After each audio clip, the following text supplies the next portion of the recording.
Hello friends, मी Vishakha global online मराठीमध्ये आपल्या सर्वांचं स्वागत आहे. आजच्या सेशनमध्ये आपल्याला महाराष्ट्र सेट 2022च्या परीक्षेसाठी पेपर 2 इकॉनॉमिक्स अर्थशास्त्र युनिट आहे मनी अँड बँकिंग आणि टॉपिक आहे non banking financial institutions. Non banking वित्तीय संस्था म्हणजे कोणत्या संस्था किंवा काय हे आपल्याला आजच्या सेशनमध्ये बघायचं आहे. सुरू करूया आजच्या सेशनला. सेशन स्टार्ट करण्यापूर्वी एक इम्पॉर्टंट सूचना किंवा संधी आहे त्या स्टुडंटसाठी जे स्टुडंट्स यावर्षीची एक्झाम टार्गेट करत आहेत जी होणार आहे 26 मार्चला सेट एक्झाम. त्याच्यासाठी आम्ही पेपर 2 इकॉनॉमिक्स अर्थशास्त्रासाठी एक फुल कोर्स घेऊन आलो आहोत जो तुम्हाला हेल्प करेल ही एक्झाम टार्गेट करून क्लिअर करण्यासाठी. या फुल कोर्समध्ये आम्ही तुम्हाला प्रोव्हाइड करणार संपूर्ण अभ्यासक्रम, मॉक टेस्ट, संपूर्ण अभ्यासक्रम, notes, video lectures plus live lectures ज्याच्यामध्ये पूर्ण युनिट तुमचे कव्हर होतील आणि एक्झामसाठी तुम्ही रेडी राहाल. शिवाय PYQs देणार आहोत. सगळ्या प्रिपरेशनचा एक जो सार असतो PYQ प्रॅक्टिस तो देखील या फुल कोर्समध्ये होणार आहे. शिवाय पेपर 2 सोबतच पेपर 1 चा संपूर्ण कोर्स जो आहे तो फ्री ऑफ कॉस्ट तुम्हाला मिळणार आहे या फुल कोर्सच्या अंडर. या फुल कोर्सची फीस आहे 10,000 रुपीज. 30% डिस्काउंट आम्ही त्याच्यावर सध्या प्रोव्हाइड करत आहोत.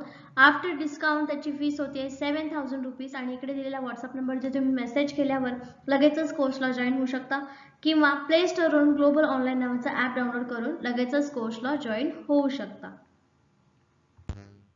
ओके, आजच्या सेशनमध्ये आपल्याला बघायचं होतं non banking financial company bank म्हणजे अवित्तीय किंवा जे बँका आहेत त्यांना सोडून कोणत्या फायनान्शियल कंपनीज आहेत ज्या भारतामध्ये किंवा पूर्ण कंट्रीमध्ये ह्या फायनान्शियल सुविधा पुरवत असतात. ठीक आहे, तर आपला पहिला पॉईंट जो आहे तो आहे non banking financial company. Non banking financial company that is NBFC हा ह्याचा फुल फॉर्म आहे. Okay, is a company registered under the Company Act 1956. कोणत्या ऍक्ट खाली हा ऍक्ट विचारला जाऊ शकतो किंवा त्या ऍक्ट बद्दल एखादं स्टेटमेंट येऊ शकतं आणि ते स्टेटमेंट मध्ये बरोबर आहे की नाही इयर ते तुम्हाला सांगायचं असेल. ठीक आहे, क्वेश्चन अशा प्रकारे येऊ शकतो. NBFC under act 1956.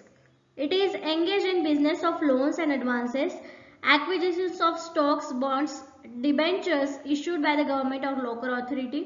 अजून यांचं काय काम असतं NBFCचं की जे लोन देणं. ठीक आहे, लोन देणं किंवा स्टॉक्स, बॉन्ड्स, डिबेंचर्स जे आहेत ते लोकांना देणं किंवा जे गव्हर्नमेंट कडून आलेले आहेत ते विकणं, सेल करणं, बाय करणं. Okay, a non-banking institution which is company and has a principal business of receiving deposits, one lump sum or in installments is also a non-banking financial company. Residually non-banking company. ठीक आहे, काय म्हटलेलं आहे, ही अशी एक संस्था आहे किंवा अशी एक कंपनी आहे जी ठेवी स्वीकारते किंवा लोन पण देते पण ही बँक नाही. या म्हणून याला काय म्हणतात नॉन बँकिंग फायनान्शियल कंपनी. बँकेची सर्व कामं याच्यावरती होतील पण ही बँक नाही. Okay, clear. NBFC non banking वित्तीय कंपनी. ठीक आहे, दॅट इज NBFC इंग्लिश मध्ये नॉन बँकिंग फायनान्शियल कंपनी. ही कंपनी कायदा 1956 अंतर्गत नोंदणीकृत कंपनी आहे. ठीक आहे, हे कर्ज आणि ॲडव्हान्सच्या व्यवसायात गुंतलेले आहे. कर्ज आणि ॲडव्हान्स म्हणजे लोन देण्यासाठी ही काम करते, बिझनेसमध्ये आलेली आहे.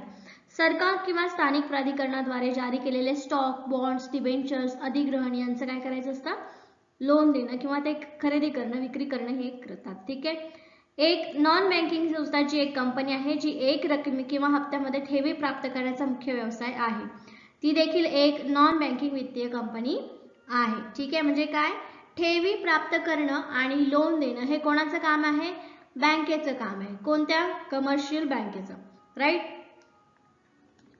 पण ही अशी एक संस्था आहे. NBFC म्हणजे काय, सेम बँकेची कामं करणं. ठीक आहे, ठेवी स्वीकारणं किंवा त्यांच्यावरती लोन देणं पण ती बँक नाही, त्याला NBFC आपण म्हणतो. Okay,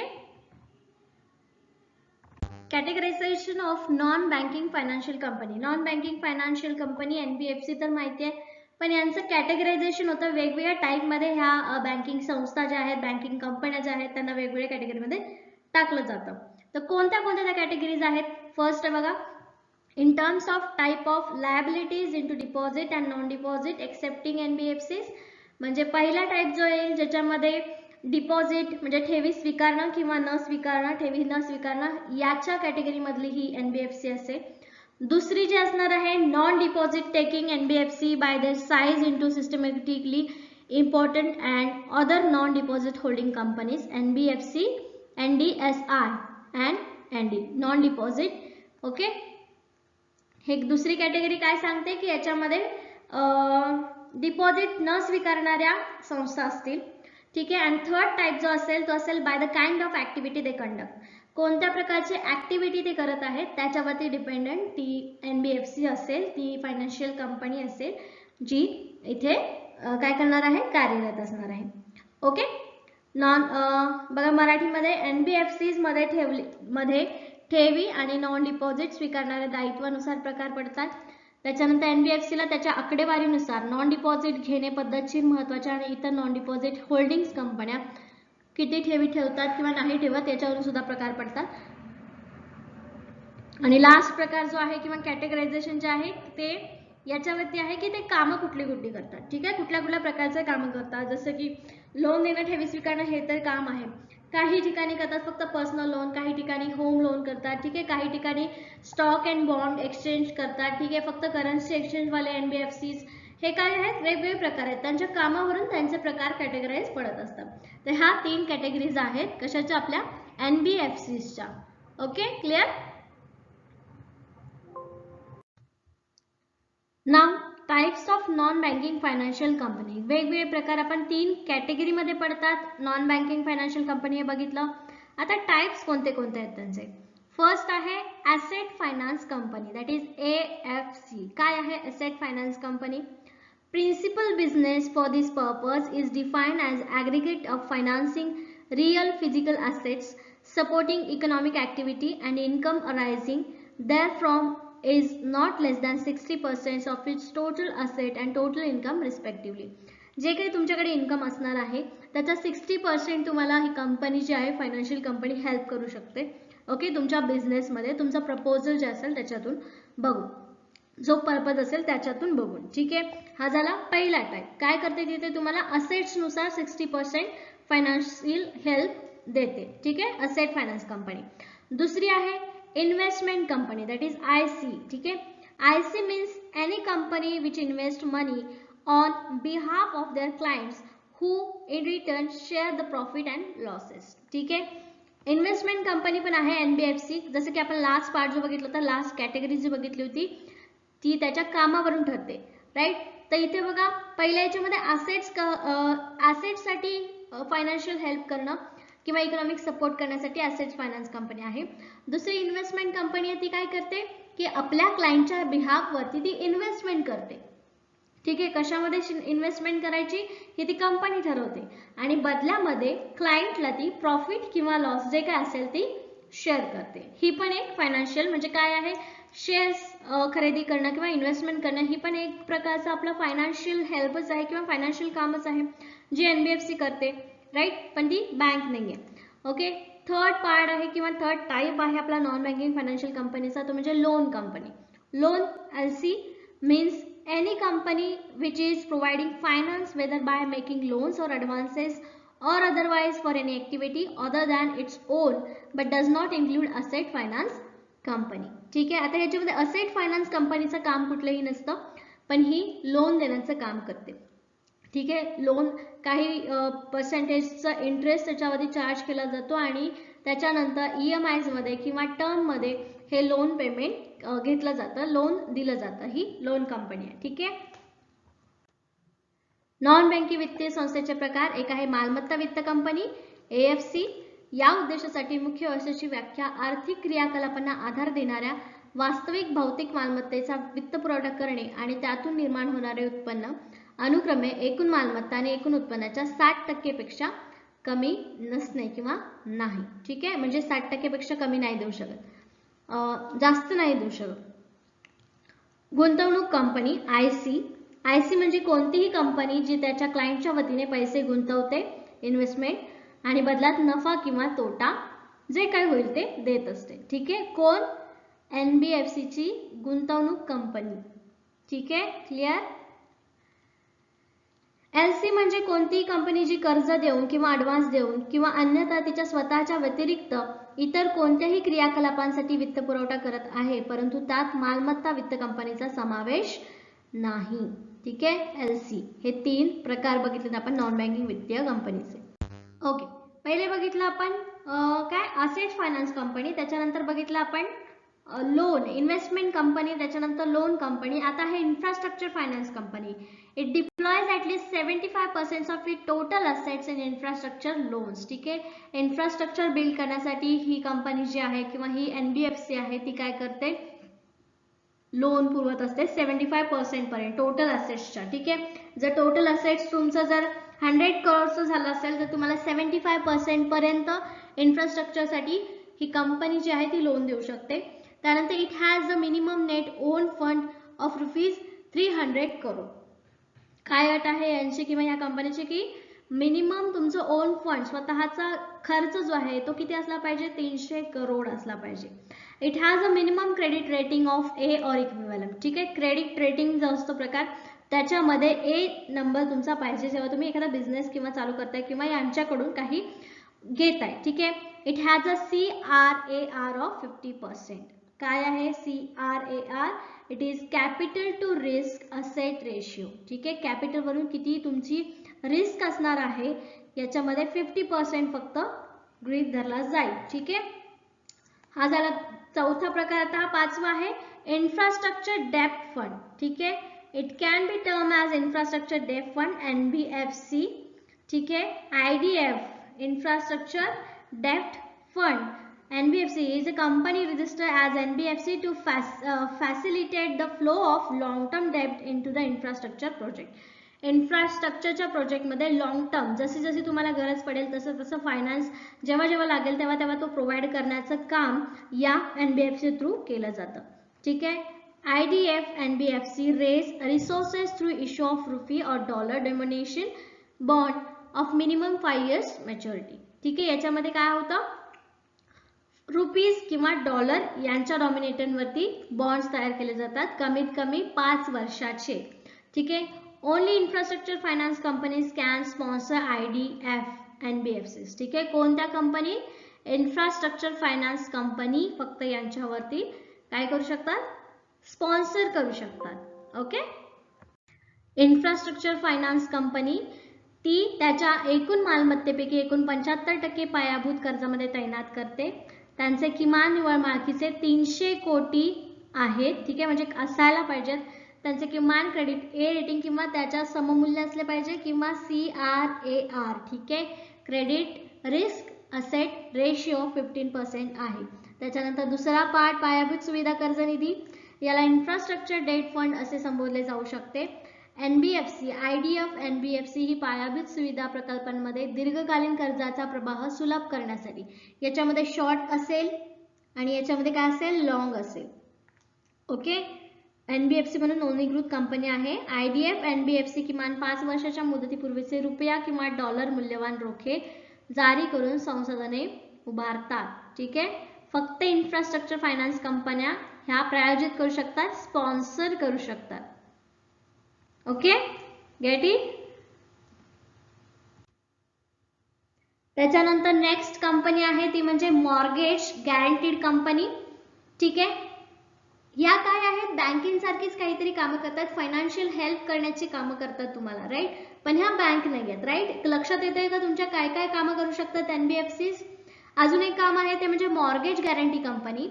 Financial institution for which at least 90% of business turnover is mortgage guarantee business or at least 90% of gross income from mortgage guarantee business and net own fund is ₹100 crore. ठीक आहे, काय सांगितलेलं आहे, जर तुमचा business turnover असेल त्याच्यापेक्षा त्याच्यातलं जे इन्कम आहे त्याचं ॲटलिस्ट 90% तुम्हाला काय करावं लागेल, मॉर्गेज ठेवावं लागेल फायनान्शियल हेल्प घेण्यासाठी या फायनान्शियल इन्स्टिट्यूशनकडे. आणि मिनिमम फंड किती असला पाहिजे याच्यामध्ये तुमचा 100 करोडचा. ठीक आहे, इन्फ्रास्ट्रक्चरच्या याच्यामध्ये किती पाहिजे होता, ओन फंड 300 करोडचा. ओके, त्याच्यानंतर NBFC non operative financial holding company NOFHC. ठीक आहे, a financial institution through which promoters groups will be permitted to set up a new bank. ठीक आहे. आता याच्यामध्ये NBFC जे आहे, NBFC ला नवीन बँक स्थापन करण्यासाठी काय करावं लागते, प्रमोटर्स पाहिजे असतात. ठीक आहे, परमिशन पाहिजे असते. It's a Holy on non operative financial holding company which will hold the bank as well as all other financial services companies regulated by RBI to extend permissible under the applicable regulatory prescription. बँकेसारखी सर्व कामं करणारी एक संस्था आहे जिला permission देण्यासाठी याची आवश्यकता आहे. Non operative financial holding company ज्याला आपण म्हणतो. ओके. तारण हमी कंपन्या ज्या वित्तीय संस्थांसाठी किमान 90% व्यवसाय उलाढाल गहाण हमी व्यवसाय आहे किंवा एकूण उत्पन्नाच्या किमान 90% गहाण हमी व्यवसायातून आहे आणि निव्वळ मालकीचा निधी किती असणार आहे याच्यामध्ये 100 कोटी पर्यंत असणार आहे. ओके. त्याच्यानंतर NBFC non operative financial holding company एक वित्तीय संस्था ज्याद्वारे प्रवर्तक गटांना नवीन बँक स्थापन करण्याची परवानगी दिली जाते. ओके. ही संपूर्ण मालकीची non operative financial holding company आहे जी लागू नियामक प्रिस्क्रिप्शन अंतर्गत परवानगी असलेल्या मर्यादेपर्यंत बँक तसेच RBI द्वारे विनियमित असेल तेव्हा सेवा कंपन्या धारण करेल. हे काय आहे, ही बँक किंवा ही जी संस्था कंपनी अशी आहे जिला जेवढे लिमिटेशन्स घालून दिलेले आहेत तेवढ्या लिमिटेशन्स पर्यंतच त्यांना काम करता येतं. ठीक आहे. जे जे अधिकार त्यांना दिलेले आहेत तेवढेच काम त्यांना करता येतात. ओके. क्लिअर आहे इथपर्यंत? डाउट्स असतील तर तुम्ही ग्रुपवर देखील विचारू शकता किंवा मेसेजमध्ये खाली चॅट बॉक्समध्ये देखील तुम्ही डाउट विचारू शकता.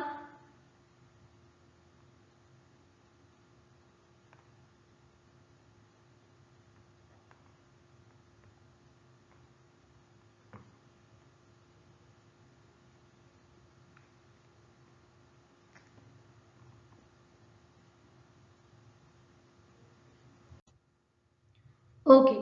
Non banking financial company versus schedule bank. आता शेड्यूल बँक्स म्हणजे काय?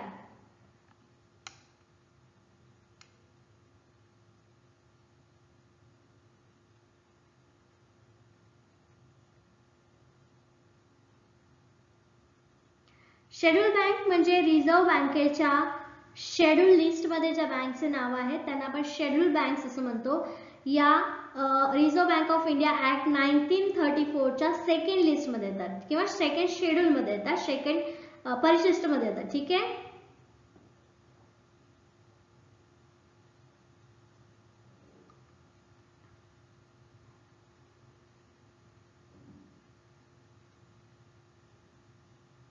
Okay, NBFCs lends and make investment and hence their activities are akin to that of banks. However, there are a few differences as given below. काही difference दिलेले आहेत non banking financial company आणि schedule banks मध्ये. Okay. ते difference आपल्याला समजले पाहिजे. NBFCs lends and make investments. Okay, I forget. Difference as given below. हे डिफरन्स आहेत. फर्स्ट आहे NBFC cannot accept demand deposits. Schedule banks same commercial बँकेसारखे कामं करतात, फक्त RBI ऍक्ट 1934च्या सेकंड शेड्यूलमध्ये हे ऍड केलेले असतात बँक. ठीक आहे. So NBFC cannot accept demand deposits, ठेवी स्वीकारत नाही. NBFCs do not form part of payment and settlement system and cannot issue check drawn itself. ठीक आहे. NBFCs चेक देत नाही किंवा सेटलमेंट हा प्रकार तिथे ठेवत नाही. त्याच्यानंतर तिसरा डिफरन्स आहे deposit insurance facility of deposit insurance and credit guarantee corporation is not available to depositors of NBFCs unlike in case of banks. काय सांगितलेलं आहे, इन्शुरन्स फॅसिलिटी याच्यामध्ये दिली जात नाही, क्रेडिट गॅरंटी कॉर्पोरेशन इथे अवेलेबल नसतं. त्याच्यानंतर चौथा फरक आहे NBFC is not required to maintain reserve ratio. ठीक आहे. NBFC ला कुठल्याही प्रकारचं कंपल्शन नसतं की त्यांनी SLR किंवा CRR ठेवावा. ठीक आहे. फायनान्शियल हेल्प किंवा फायनान्शियल कंपनी म्हणून जरूर काम करते ती, पण बँक नसते, त्यामुळे त्यांना हे कंपल्शन नसतं की त्यांनी CRR ठेवावा किंवा SLR ठेवावा. CRR काय आहे, SLR काय आहे हे आपण बघितलेलं आहे लास्ट सेशनमध्ये. ठीक आहे. नेक्स्ट डिफरन्स आहे NBFC cannot indulge primarily in agriculture industrial activity, sale purchase, construction and immovable property. ठीक आहे, याच्यामध्ये NBFC मध्यस्थी करत नाही. त्यानंतर 6वा पॉइंट आहे किंवा 6वा डिफरन्स जो आहे नॉन फायनान्शियल बँक आणि शेड्यूल्ड बँकेमध्ये, तो म्हणजे foreign investment allowed up to 100%. याच्यामध्ये 100% फॉरेन इन्व्हेस्टमेंट आहे. कदाचित काही NBFCs या फॉरेनच्याच असू शकतात. मग ठीक आहे, हा याच्यामध्ये डिफरन्स आहे किंवा NBFCs बद्दलचे काही महत्त्वाचे पॉइंट्स आहेत जे तुम्हाला माहिती पाहिजेत. ओके, नॉन बँकिंग वित्तीय कंपन्या विरुद्ध असूचित बँका, शेड्यूल्ड बँक. ओके, NBFCs कर्ज देतात आणि गुंतवणूक करतात आणि म्हणून त्यांचे क्रियाकलाप बँकांसारखेच असतात. तथापि खाली दिलेले काही फरक आहेत. काय काय फरक आहेत? एक म्हणजे NBFC मागणी ठेवी स्वीकारू शकत नाही. NBFC पेमेंट आणि सेटलमेंट सिस्टीमचा भाग बनत नाहीत आणि स्वतः काढलेले चेक जारी करू शकत नाही. त्याच्यानंतर ठेव विमा, क्रेडिट गॅरंटी कॉर्पोरेशनची ठेव विमा सुविधा NBFCच्या ठेवीदारांसाठी उपलब्ध नाही, बँकांच्या बाबतीत विपरीत. ठीक आहे, राखीव गुणोत्तर ज्याला CRR SLR म्हणतात, यांना NBFCला त्याची आवश्यकता नाहीये. NBFC प्रामुख्याने कृषी, औद्योगिक क्रियाकलाप, विक्री, खरेदी, स्थावर मालमत्तेचे बांधकाम यात गुंतू शकत नाही. NBFC याच्यामध्ये मध्यस्थी होत नाही किंवा त्याच्यामध्ये त्याला भाग घेत नाही. ठीक आहे, विदेशी गुंतवणुकीला 100% परवानगी आहे. म्हणजे काय की तिथे फॉरेन मधलीच एखादी NBFC आपल्या इंडियामध्ये येऊन काम करू शकते. त्याला आपण काय म्हणतो? 100% foreign investment. Okay, top 10 non banking financial companies in India. ठीक आहे, आता यांच्या नावावरून लक्षात येईल तुम्हाला की हे NBFCs आहेत, म्हणजे नॉन बँकिंग फायनान्शियल कंपनीज आहेत. ठीक आहे, there are a huge number of NBFCs operating in our country, but here is a look at the current top 10 NBFCs in India. ठीक आहे, असाइनमेंट असेल तुमची की हे मी 10 NBFCs तुम्हाला सांगते, याच्या व्यतिरिक्त आणखीन किती NBFCs तुम्हाला माहिती आहे ते तुम्ही डिस्कस करायचं आहे, आयदर ग्रुपमध्ये और आयदर नेक्स्ट सेशनमध्ये आपण डिस्कस करूया. ठीक आहे, कोणते कोणते आहेत NBFCs? Power finance corporation limited, Shriram transport finance company limited, Bajaj finance limited जी सगळ्यांना परिचित आहे किंवा सगळ्यांच्या तोंडात नेहमी नाव असतं, Mahindra and Mahindra financial services limited, ही पण सगळ्यांना ओळखीची आहे, मुथूट फायनान्स लिमिटेड. ठीक आहे, HDB financial services, Cholamandalam investment and finance company, Tata capital finance and services limited, L&T finance limited and Aditya Birla finance limited. जेव्हा जेव्हा तुम्ही बघा वेगवेगळे फायनान्स, जसं की आता अमेझॉन पेचा पे लेटरवाला जो ऑप्शन आहे त्याच्यामध्ये आदित्य बिर्ला फायनान्स लिमिटेड आहे. असे काही हे काय आहेत? NBFCs आहेत. अशा पार्टनर असतात एखाद्या ऍप सोबत किंवा एखाद्या फायनान्शियल सर्व्हिसेस सोबत त्या जोडलेल्या असतात आणि त्या सगळ्यांना सेवा पुरवत असतात. Like banks, like credit, investment. ठीक आहे, या सगळ्या गोष्टी त्यांना काय करत असतात? त्या हेल्प करत असतात. ठीक आहे, मराठीमध्ये पण त्याच 10 कंपन्या दिलेल्या आहेत.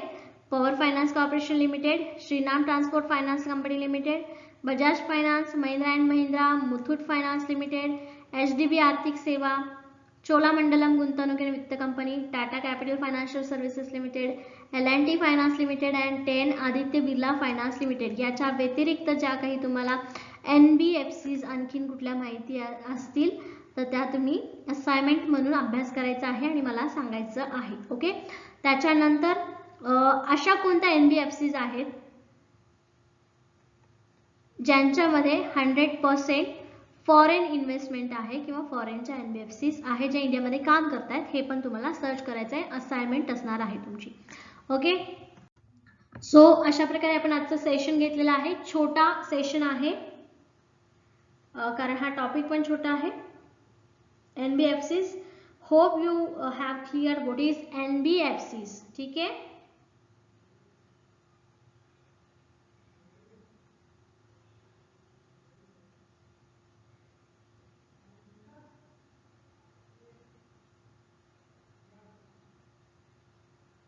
okay, thank you for today's session.